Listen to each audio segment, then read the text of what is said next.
Okay, happy holidays, everyone, and welcome to our little snippet just to answer a couple of the questions that you had on the website.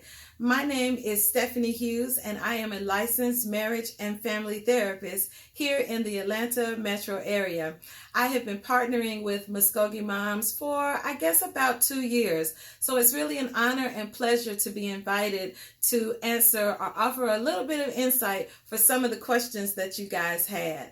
I just want to say before I answer those questions that this experience does not replace therapy. If you are in need of therapy, I encourage you, I implore you to seek out a therapist. Therapists are available in many, many different forms and fashions and all over the area. And with new technology, telecounseling is now available, and I offer telecounseling, which is an experience that can be completely virtual via telephone or via video. So I encourage you to make sure that you get in touch with the therapist if you have more extensive questions. So I'm going to answer two of the questions that you guys had on your website. The first one, what do you do for relatives who do not bring Yuletide cheer? What do you do? What do you do when you have those relatives that just continue to breed threads of dysfunction?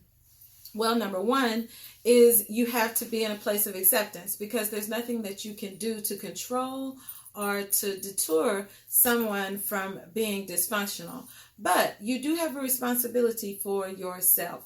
So you want to make sure that you first know your limits. Know what it is that is acceptable for you and what is not acceptable for you. Once you know your limits, then impose boundaries. So that would look a little bit like if you're invited to the holiday brunch and you know that Aunt Sarah causes challenges when you see her. You may go to the brunch, but your engagement with Aunt Sarah could be very limited. It could simply be limited to Happy Holidays, Aunt Sarah. You don't sit on the same end of the table as she does. And again, you know your limits. If Aunt Sarah starts to get a little heightened, or if she engages in libations, and that seems to cause a challenge every time the family gets together, then you know that that's your limit, and that's when you exit stage right. So know your limits and know your boundaries. Do not avoid people for the holiday seasons unless they have caused previous stress, which has come from a place of trauma. You don't need to re-traumatize yourself. So give yourself permission to exit from that experience altogether if it evokes some type of traumatizing memory for you. That is not healthy, nor is it necessary. It may be that your family simply just needs some time apart so that you can continue to heal from previous experiences. One of the other questions was, what do you do when you're gift giving on a budget? Well, you may not like this answer. However, I'm going to tell you anyway. So the first thing is you have to know your value system. All right. So if your value system is sentiment, is connecting for the holidays, if that's where your value system is, then that's the way that you are raising your children also. If the emphasis is not on materialistic things, don't switch up just because it's the holiday season.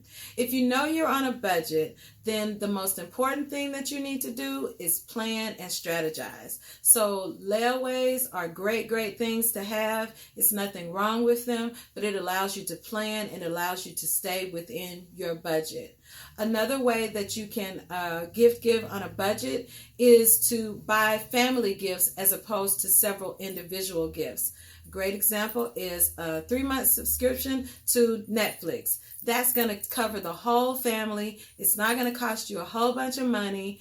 Everybody in the family is going to get to watch and see something that they enjoy for their entertainment, as well as do something as a family. And it keeps you, again, within your budget.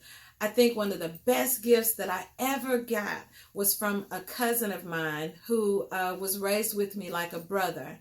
He gave me a Christmas card and he wrote me a letter of sentiment in the Christmas card. He could not afford to buy us gifts, but he gave everybody these really, really very nice Christmas cards with beautiful artwork on the front. But the most important thing was the letter on the inside.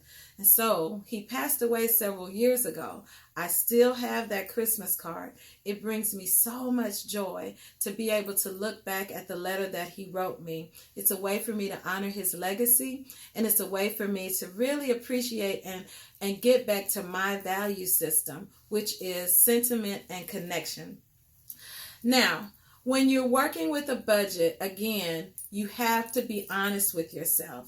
You cannot allow the stressors of societal norms and other people trying to influence what you do guide you during this season. You have to let your value system guide you and be brave enough to stand in that. You'll be able to teach other people the value of the season if you are brave enough to stand in your truth. So I encourage you to do that.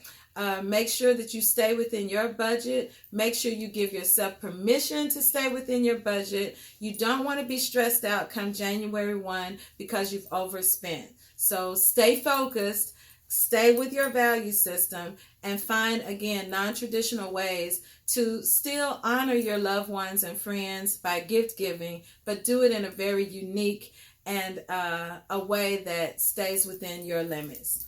Again, happy holidays, everyone. If you have any additional questions, please don't hesitate to reach out. I will leave my social media links as well as my website in the information below. And I wish everyone a very peaceful and wonderful holiday season. Do take care.